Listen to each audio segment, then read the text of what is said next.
Good morning, everybody. I am very excited. I am nearing the finale of the book of Genesis. Today I'll be going into chapter 42. It's called Joseph's Brothers Go to Egypt. And the last chapter I mentioned yesterday is chapter 50. So I'm right there. I'm teetering on greatness. I'll feel so good when I finish this book, and then I'll be able to move on to the next one. So let's go ahead and get started. I don't want to waste any time. I got to get to work here soon. Obviously, you can tell from my apparel. So let's get into it. Joseph's brothers go to Egypt, chapter 42. When Jacob learned that there was grain in Egypt, he said to his sons, why do you just keep looking at each other?" He continued, "I have heard that there is grain in Egypt. Go down there and buy some for us so that we may live and not die." Then 10 of Joseph's brothers went down to buy a grain from Egypt. But Jacob did not send Benjamin, Joseph's brother, with the others because he was afraid that harm might come to him. Yesterday, I think I said it was Reuben that helped out or wanted to save Joseph from being killed. It may actually be Benjamin. Let me kind of circle back real quick. I just want to confirm that because I don't want to be wrong. I don't want to be wrong. No, I was right. It was Reuben who wanted to rescue Joseph from being killed by his brothers. So I wonder what's up with Benjamin. Why would he feel like he's going to be harmed when in reality, you would think that Reuben would because he kind of went behind his brother's back. I don't know. Let's continue on. So Israel's sons were among those who went to buy grain, for there was famine in the land of Canaan also.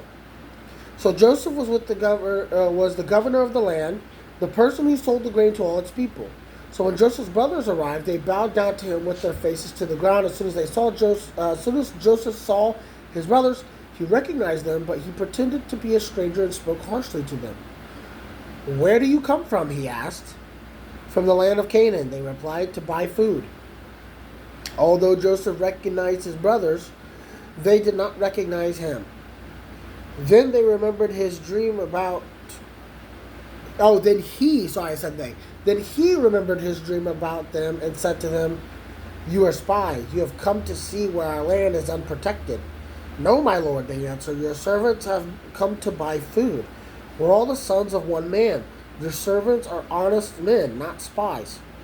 "No," he said to them. "You have come to see where our land is unprotected." But they replied, "Your servants were 12 brothers, the sons of one man, who lives in the land of Canaan. The youngest is now with our father, and one is no more." So, I wonder what this ruse is about for Joseph. Why not just come out and say your intentions? All right, continuing on. Joseph said to them, "It is as I told you, you are spies, and this is how you will be tested. As surely as Pharaoh lives, you will not leave this place unless your youngest brother comes here. Send one of your number to get your brother.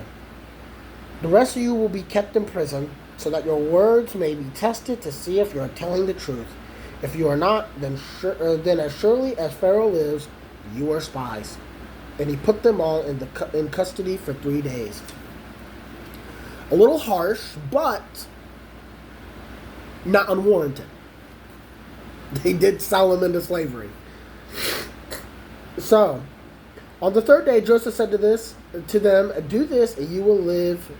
For I fear God. If you are honest men, let one of your brothers stay here in prison while the rest of you go to take grain back to your starving household. But you must bring your youngest brother to me, so that your words may be verified and that you may not die." This they proceeded to do. Okay. They said to one another, "Surely we are being punished because of our brother. We saw how distressed he was when he pleaded with us for his life, but we would not listen. That's why this distress has come on us." I mean, literally, they were able to connect the dots very quickly, but they weren't able to say that this is actually the guy they were talking about. Reuben said, "Didn't I tell you not to sin against the boy? But you wouldn't listen. Now we must give an accounting for his blood." They did not realize that Joseph could understand them since he was using an interpreter. Okay. I guess I would ask, why does he need an interpreter? He was raised Hebrew. He was raised with this family. So he should have a clear idea of what their language consists of, but I'm not going to harp on that. He turned away from them and began to weep, but then came back and spoke to them again. He had Simeon taken from them and bound before their eyes. Joseph gave orders to fill their bags with grain, to put each man's silver back in his sack, and to give them provisions for their journey. After this was done for them, they loaded their grain on their donkeys and left. At the place where they stopped for the night, one of them opened his sack to get feed for his donkey and saw that his silver in the mouth of the sack. "My silver has been returned," he said to the brothers. "Here it is in my sack." That's not redundancy. It's kind of funny. It's kind of funny because today's literary devices would be something like, let me read that how it would be read today. At the place where they stopped one night for the night, one of them opened their sack to get feed for their donkey. And he saw something in the mouth of the sack. "My silver!" he exclaimed. "It's in my bag." That's how it would be read today. You would set it up as in what's in his bag, and then he would answer that for you. So it's just funny how repetitive it is. I don't know. I'm just gonna continue on. Their hearts sank, and they turned to each other, trembling, and said, "What is this that God has done to us?" When they came to their father, Jacob, in the land of Canaan, they told him all what happened to them. They said, "The man who is Lord over the land spoke harshly to us and treated us as though we were spying on the land. But we said to him, 'We are honest men, we are not spies, we are 12 brothers, sons of one father. One is no more, and the youngest is now with our father in Canaan.' The man said, then the man who is over the Lord, who is the Lord over the land, said to us, 'This is how I will know whether you are honest men. Leave one of your brothers here with me and take food for your starving households and go. Bring your youngest brother to me, and I will know that you are not spies but honest men. Then I will give your brother back to you, and you can trade in the land.' And as they were emptying their sacks, there in each man's sack was a pouch of silver." And it's funny, they have an exclamation point here, almost to signify how crazy that is. Not only did he give them grain, but he didn't make them pay for it. Again, it's just funny how the literary devices change over time, how storytelling changes over time. And it makes me really think that this was never meant to be told as a story. You know what I mean? Like, you don't tell stories this way. This is an account, if I were to, surmise exactly what's going on here. I'm not a biblical scholar. I'm not. But just the way that this is written tells me it's more of an account than a story, than a narrative. So, let's continue on. When they and their father saw the money pouches, they were frightened. Their father Jacob said to them, "You have deprived me of my children. Joseph is no more, and Simeon is no more, and now you want to take Benjamin. Everything is against me." Then Reuben said to his father, "They may put both of my sons to death if I do not bring him back to you. Entrust him to my care, and I will bring him back." Wait, that doesn't make any sense. Reuben said to his father, Reuben said this to him, "You may," I read that wrong. Never mind. "You may put to death, you may put both of my sons to death if I don't bring them back." So he's essentially saying, "Dad, you can kill your grandchildren. My children, your grandchildren, you can kill them if I don't come back to you." It's kind of harsh. That's kind of crazy. But Jacob said, "My son will not go down there with you. His brother is dead, and he's the only one left. If harm comes to him on the journey you are taking, you will bring my gray head down to the grave in sorrow." So they're about to get into some serious penance here because Joseph explicitly said, "Bring your brother." And they're not going to. And I know that Jacob, Israel, is barring them from being able to do that, but I don't know. Let's continue on. The second journey to Egypt. It says, now the famine was still severe in the land, so when he had eaten all the grain, when they had eaten all the grain they had bought from Egypt, their father said to them, go back and buy us a little more food. But Judah said to him, the man warned us solemnly, you will not see my face again unless your brother is with you. If you will send our brother along with us, we will go down and buy food for you. But if you will not send him, you will not go down, because the man said to us, you will not see my face again unless your brother is with you. Israel asked Jacob, why did you bring this trouble on me by telling the man you had another brother? They replied, the man questioned us closely about ourselves and our family. Is your father still living? He asked us. Do you have another brother? We simply answered his questions. Actually, that's not at all what happened.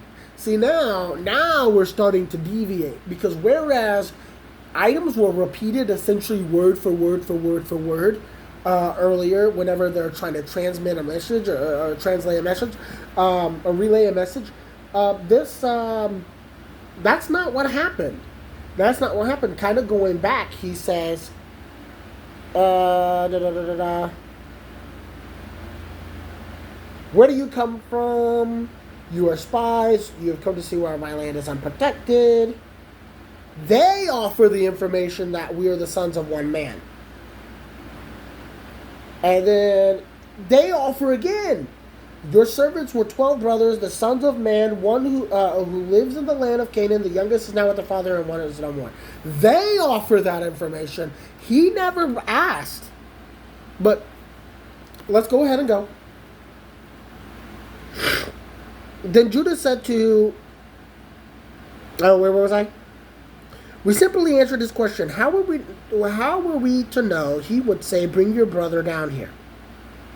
Then Judah said to Israel, his father, send the boy along with me, and we will go at once, so that we and you and our children may live and not die. I myself will guarantee his safety. You can hold me personally responsible for him. If I do not bring him back to you, and you see and set him here before you, I will bear the blame before you all my life. As it is, if we have not delayed, we could have gone and returned twice. Then their father Israel said to them, if it must be, then do this. Put some of the best products of the land in your bags and take them down to the man as a gift. A little balm and a little honey, some spices and myrrh, some pistachio nuts and almonds. Take double the amount of silver with you, for you must return the silver that was put back into the mouths of your sack. Perhaps it was a mistake. Take your brother also and go back to the man at once. And may God Almighty grant you mercy before the man, so that he will let your older brother or your other brother and Benjamin come back with you. As for me, I am bereaved. Yeah, so he's kind of in a state of fear, because the last time he sent all of his sons out, one of them died. So at this point, you really don't trust your sons. And this is a weird era of time where killing your son or killing your brother seems to be the norm. Remember, Esau wanted to kill Isaac? Yeah, I'm pretty sure that's who it was. No. It was Jacob. Esau wanted to kill Jacob. Isaac's sons were Esau and Jacob.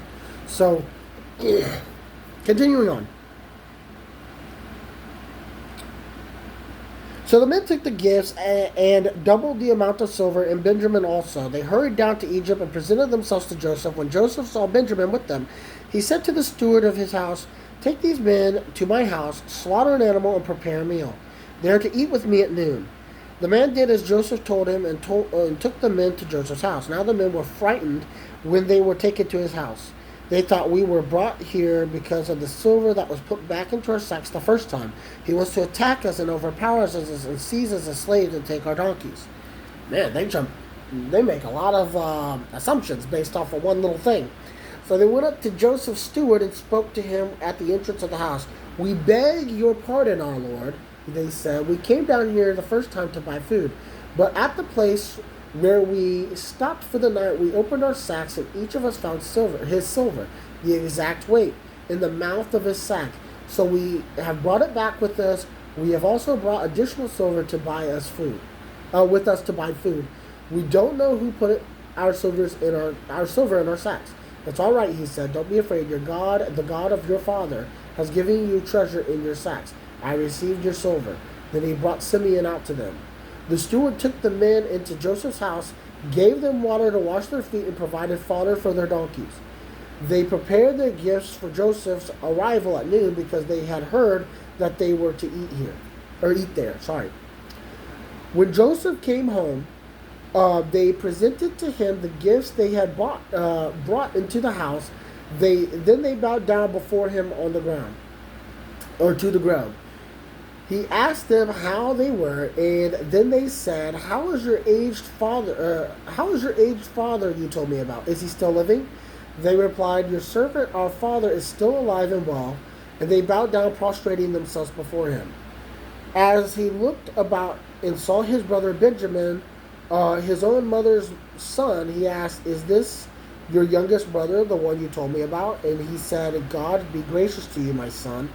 Deeply moved at the sight of his brother, Joseph hurried out and looked for a place to weep. What a wimp, crying.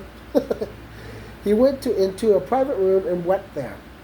After he had washed his face and come out, and controlling himself, said, "Serve the food."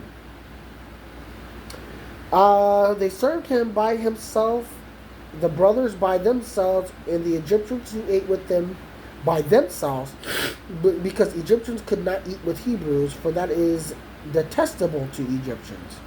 The men had been seated before him in order of their ages, from the firstborn to the youngest, and they each looked at each other in astonishment. When portions were served to them from Joseph's table, Benjamin's portion was 5 times as much as anyone else's, so they feasted and drank freely with him.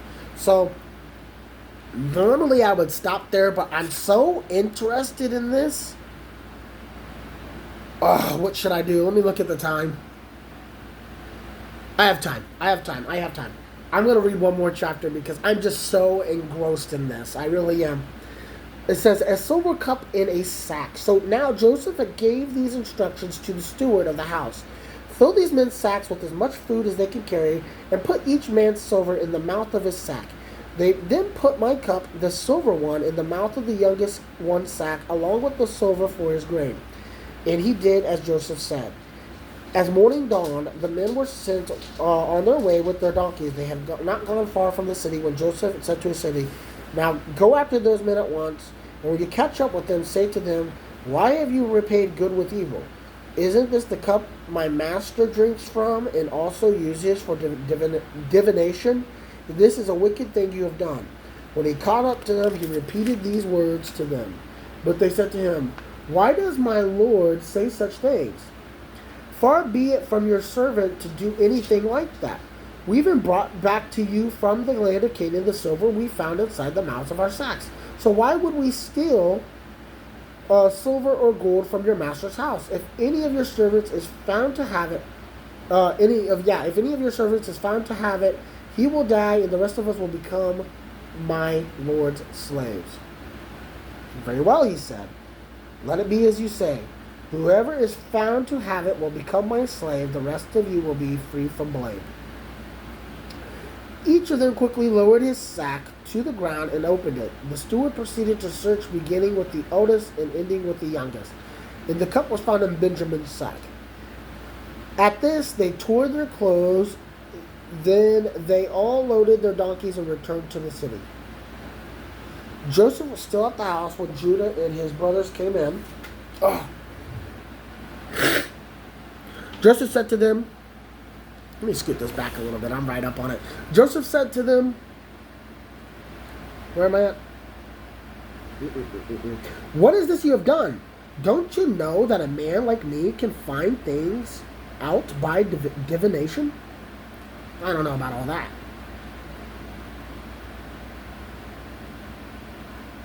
What can we say to my lord? Judah replied. What can we say? How can we prove our innocence? God has uncovered your servant's guilt. We are now my lord's slaves. We ourselves and the one who was found to have the cup. But Joseph said, far be it from me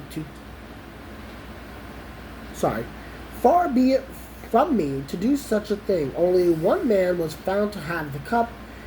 Only the man who was found to have the cup will become my slave. The rest of you go back to your father in peace. Then Judah went up to him and said, Pardon your servant, my lord. Let me speak a word to my lord. Do not be angry with your servant, though you are equal to Pharaoh himself. My lord asked his servants, Do you have a father or a brother? And we answered, We have an aged father, and there is a young son born to him in his old age. His brother is dead, and he is the only one of his mother's sons left, and his father loves him. Then you said to your servants, Bring him down to me, so I can see him for myself. And we said to my lord, The boy cannot leave his father. If he leaves him, the father will die. But you told your servants, Unless your brother comes down with you, you will not see my face again. So we went back to your servant, my father, and we told the Lord what you had said. Told him what my lord had said.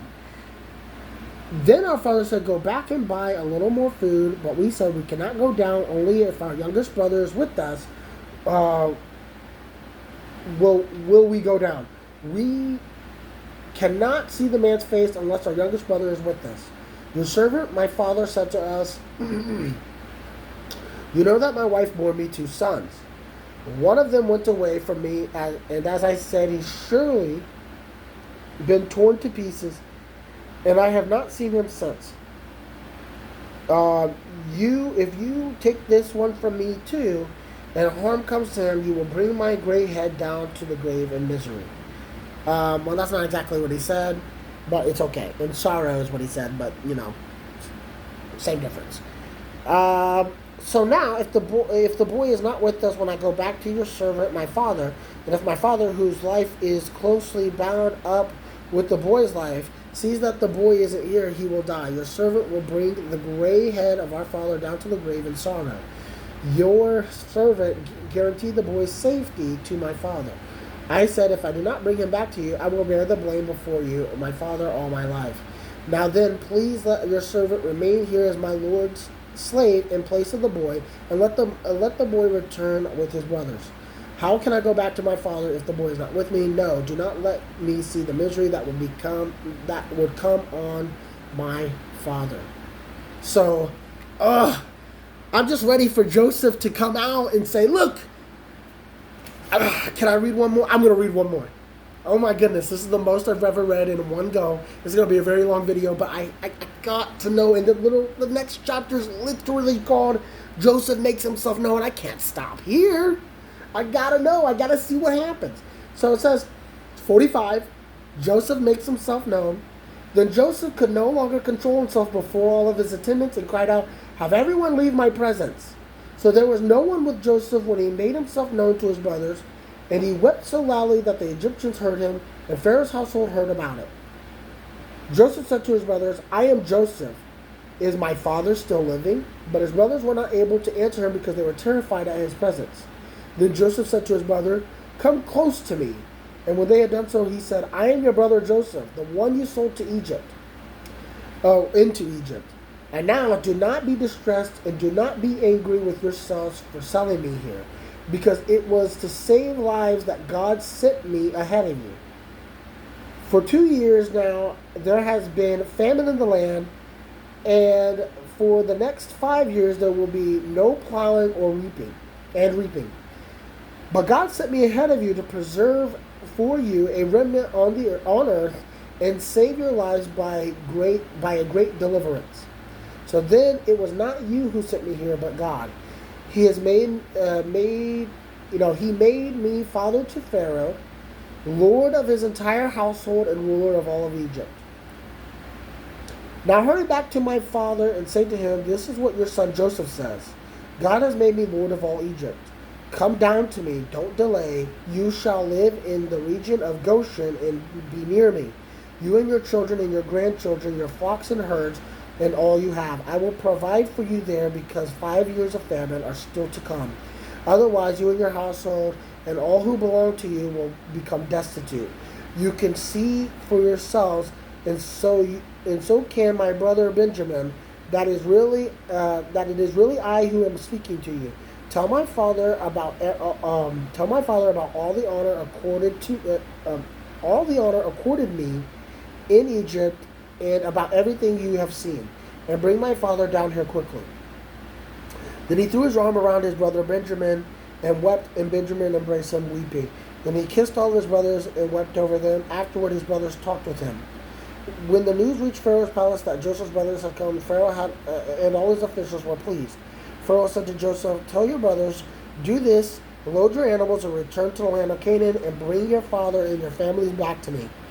And I will give you the best of the land of Egypt, and you can enjoy the fat of the land." You are also directed to tell them, "Do this, take some carts from Egypt from your children and your wives, and for your children and your wives, and get your father and come. Never mind about your belongings, because the best of all Egypt will be yours." So the sons of Israel did this. Joseph gave them carts as Pharaoh had commanded, and he had also gave them provisions for their journey. To each of them he gave new clothing, but to Benjamin he gave 300 shekels of silver and 5 sets of clothes. And this is what he sent to his father: 10 donkeys loaded with the best things of Egypt, and 10 female donkeys loaded with grain and bread and other provisions for his journey. Then he said to his brothers, then he sent his brothers away, and as they were leaving, he said to them, "Don't quarrel on the way." So they went out of Egypt and came to their father Jacob in the land of Canaan. They told him, "Joseph is still alive. In fact, he's the ruler of all of Egypt." Jacob was stunned. He did not believe them, but they told him everything that Joseph had said to him, and he saw the carts Joseph had sent to carry him back. The spirit of their father Jacob revived, and Israel said, "I am convinced my son Joseph is alive, and I will go and see him before I die." Whew. So I honestly really want to read 46 because it's called Jacob Goes to Egypt, and I really want to see Jacob and Joseph reunite. But I'm going to stop right there. I'm so close, literally, guys. I have 1,